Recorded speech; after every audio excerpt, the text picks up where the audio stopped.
everyone, it's Tara here from CamelConnection.com. In today's video, we're talking about 4 positive reinforcements that you can do with your camels starting right now.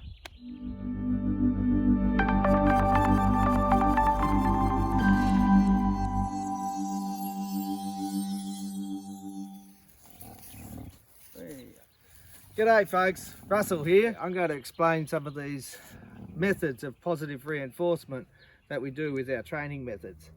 And the first one that I'm going to do is space. Okay, so I've got Queen Sheba here. She, if you know her story, she was an orphan camel and she didn't even know she was a camel for quite some time, but she's a beautiful girl. So I'm going to teach you about the space part of things.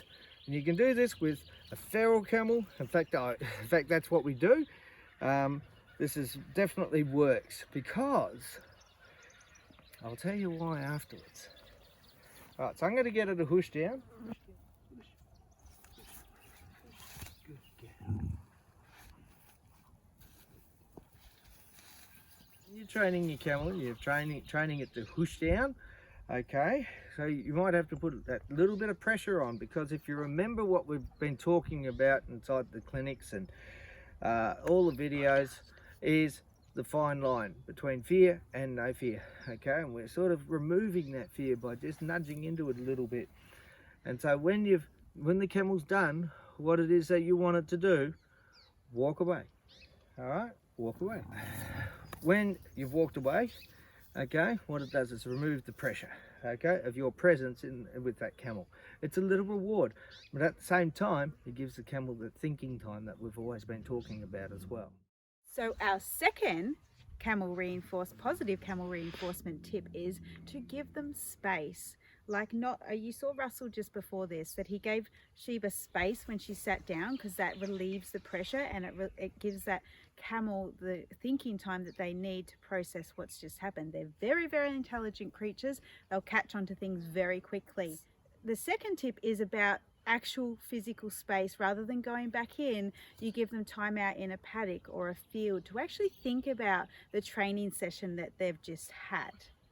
So how long do you give a camel space for, like out in a paddock where they're having some rest time? It really depends on what's happening in your life, because always remember, a camel is actually like an elephant. They never forget. So when you bring them back in, they will not forget about the training that you've taught them. It may seem like it sometimes, but they often just test you. So that space away can be a huge benefit for you and your camel's training. Back up. Good girl. Second tip here is praise. All right, camels actually really love the praise. They get off on it. So every time I asked her to do something, I praised her. Okay, and when she did it correctly, that is. All right, only then, because only then does it make sense. So I also changed my intonation. All right, so that it was very distinctively a piece of praise that I was offering to her. I'll give you an example. I'll stand her up. Sheba. Up. Stand up. Good girl. Good girl. A little pat on the nose. That's good, because I like that. But yeah, the intonation's important. Don't overdo it. Be sincere. But yeah, that good girl, you know, that raise your voice a little bit so it's soft and gentle, just like you would with your kids. Up. Good girl. Good girl. Back up. Back up. Good girl. Good girl. Good girl. Good girl. Good girl. Good girl. Good girl.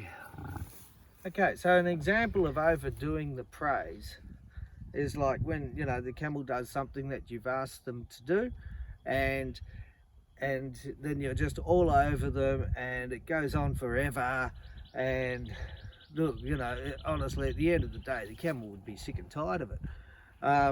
So I'll give you an example of overdoing it. Oh, good girl, good girl. That's my honey bunny, good girl. Lovely, beautiful, good girl. Oh, I love you. Oh, that's so good, you good girl. You are such a beautiful girl. So what you saw there was perfect as far as overdoing it.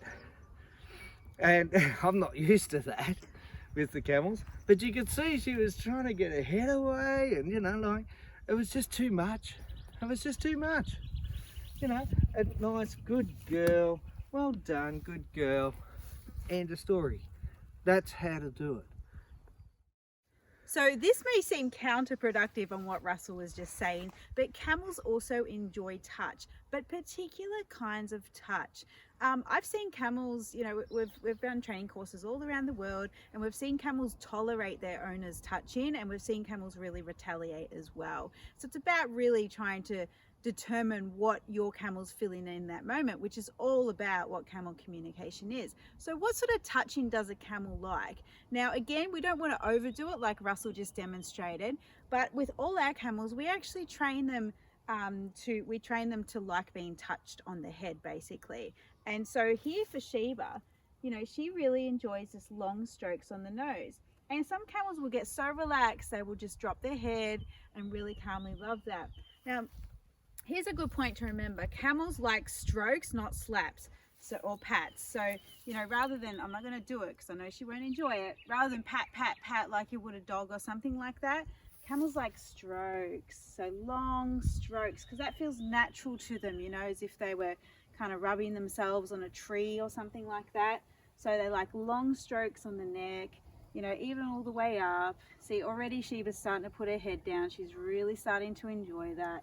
So always stroking rather than, you know, the patting. It's just an unnatural feeling for a camel. So that is our fourth tip for you today on how to, don't mind Sheba, she's losing a lot of her fur at the moment, so she looks a bit scruffy. But that's our 4 tips for you today on positive camel reinforcements for you and your camel's training. Start using them today, the next time you're with your camels or with camels in general, and your camel will start responding really positively to that. Thanks so much for watching another one of our videos, guys. Don't forget that you can get stacks more videos here on our YouTube channel or all over our blog for heaps more camel training tips. Thanks, guys. Okay, catch you on the next one. See you next time. Bye. Say bye, Sheba. Are you a new camel owner, or are you considering owning camels? Look no further for an alternative, gentle camel training method. Forget all the heavy-handed and dominance-based camel training styles. We'll show you another way. Get camel confident with your camel training and handling skills. Get our free camel training ebooks and videos over at camelconnection.com.